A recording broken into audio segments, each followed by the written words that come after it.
in the hemodynamic changes. First, there will be the transient vasoconstriction. Like I will push my hand, then there.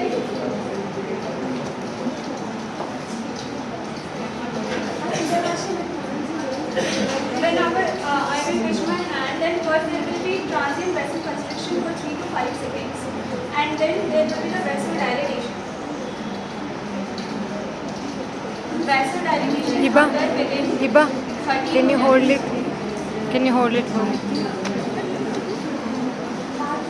And then because There's of the a ladder center, vasodilatation, more blood supply that capillaries, there will be the increase in the hydrostatic pressure that leads to the transfer of the fluid from the blood vessels. Only the plasma that is known as transurate.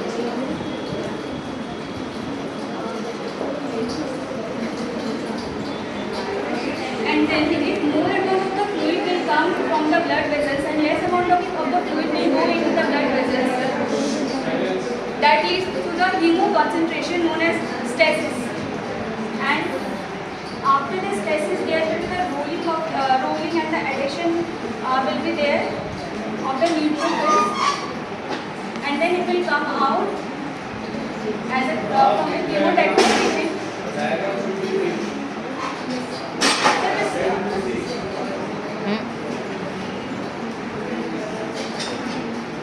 So it will come out by the process of chemodextrin, and it will attack the bacteria. It's a hemodynamic changes, and simultaneously from here there will be a cellular event which I will describe after this. And then altered vascular permeability.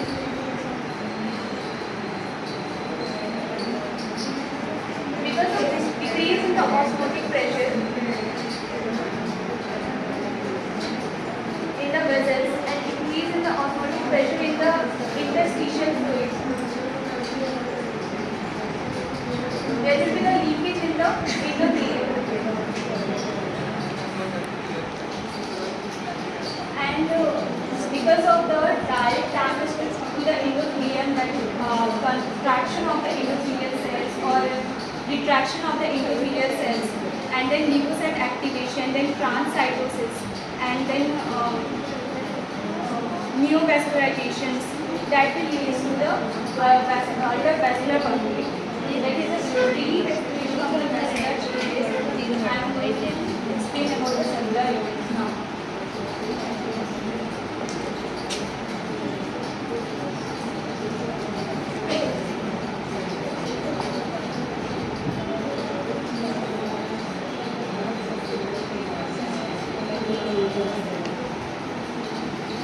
There are two divisions of the cellular events. First is recruitment of the lymphocytes,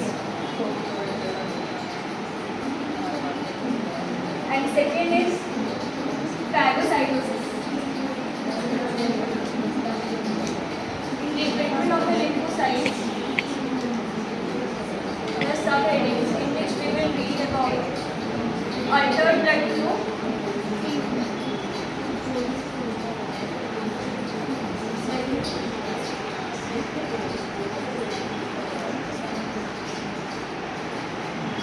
rolling and adhesion, transmigration,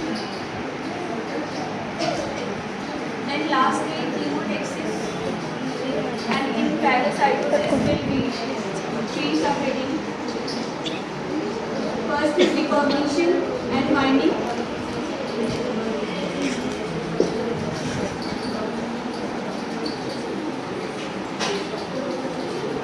Second is engulfment, and third one is killing and dehydration,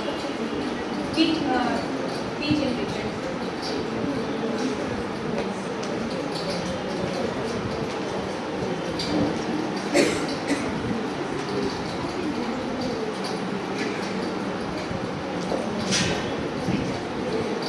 In the recruitment of the lymphocytes, first normal blood flow in the blood vessels. Anyone can see what is the normal blood flow in the blood vessels, pattern of the blood flow, that is axial pattern of the blood flow, central axis flow, in which WBC will present in the center.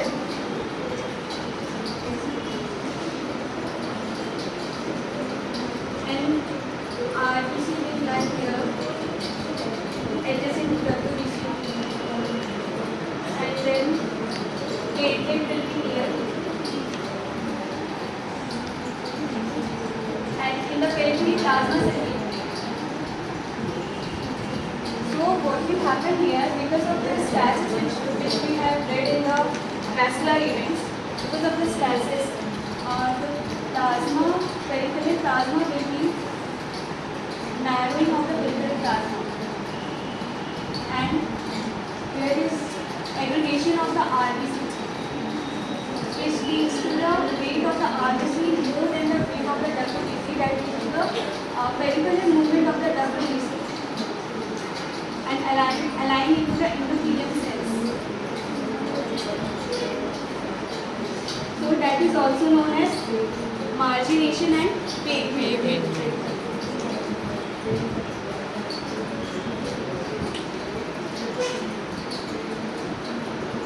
That is altered blood flow, and then rolling and adhesions.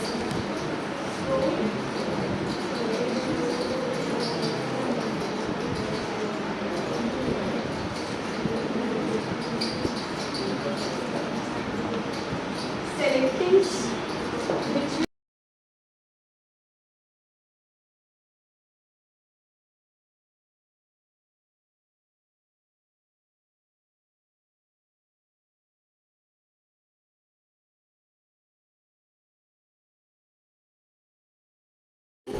molecule towards the head side and the myosin molecule towards the back side, the tail side of the neutrophil. That will lead to the further movement of the neutrophils towards the chemotaxis agent, which is taking the neutrophil towards the infective site.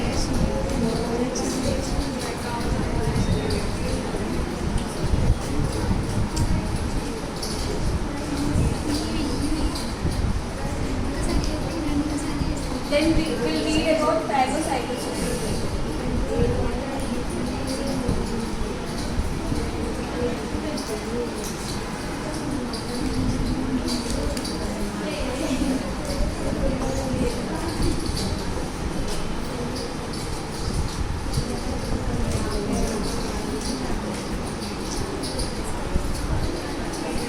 First process, recombination binding. Second, engulfment.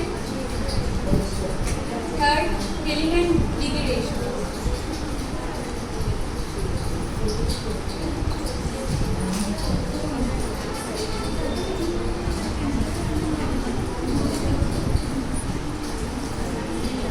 So how leukocyte neutrophils will recognize the bacteria, the foreign agent? So recognition is by the formation of the opsonine around the, which is formed by the serum present adjacent to the bacterial cells, and around the bacteria, that is known as opsonization, which is called as preparation for the cellular equilibrium.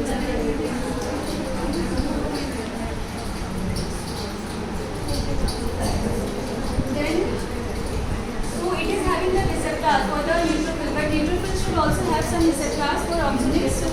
So there will be the scavenger receptors and the mannose receptors, which are present on the back, which are present on the neutrophils, which will recognize the bacteria. And then oxygen activated.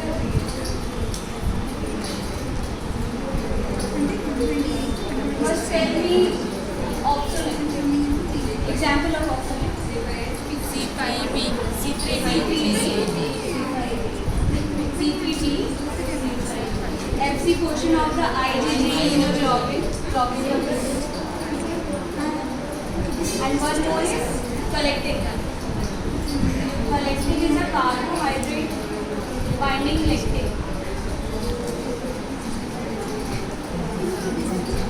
So here is the bacteria, here is the C3 oxygen. Here is the receptor for the C3 This is bacteria. This is C3 This is the receptor of the C3 which is present on the neutrophil. This is neutrophil.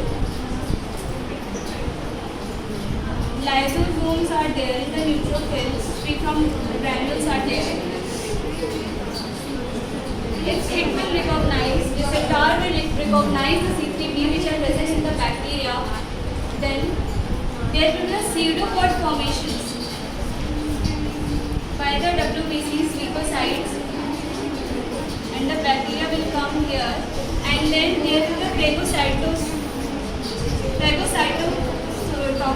vacuoles will form, in which the bacteria will come inside, and then there will be breakage of this membrane that leads to the internalization of the bacteria inside the cells. And there is also a combination of the lysosomes with these phagosomes that leads to the formation of the phagolysosome, which are not able to found in the TB bacillus bacteria. That's why it's very difficult to use.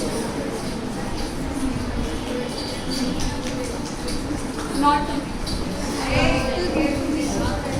So this is engulfment, recognition, finding, complement, and killing and degradation.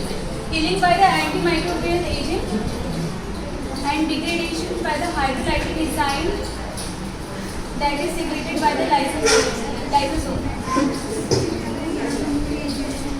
Killing can be occurred by reactive oxygen species like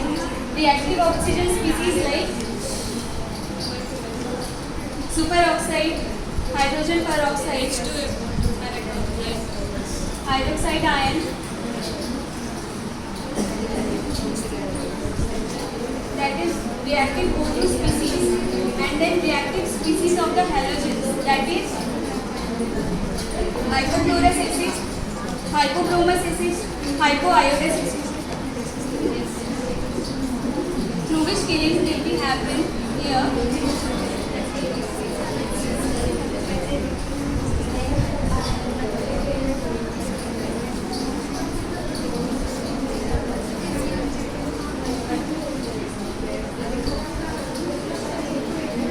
It is a intracellular killing, and in the extracellular killing there will be leukocyte activation. Because of the presence of the bacteria, there will be the leukocyte activation, and then proteolysis will be there, and then oxygen species will reform, and that is the killing of the microbes. Leukocyte activation and neutrophil extracellular trap. Neutrophil will form the chitinous material which will trap the bacteria. That is known as neutrophil extracellular trap. It will prevent the spread of the bacterial formation. Then immunoglobulin mediated processes, cell mediated and antibody mediated, and degradation by the hydrolytic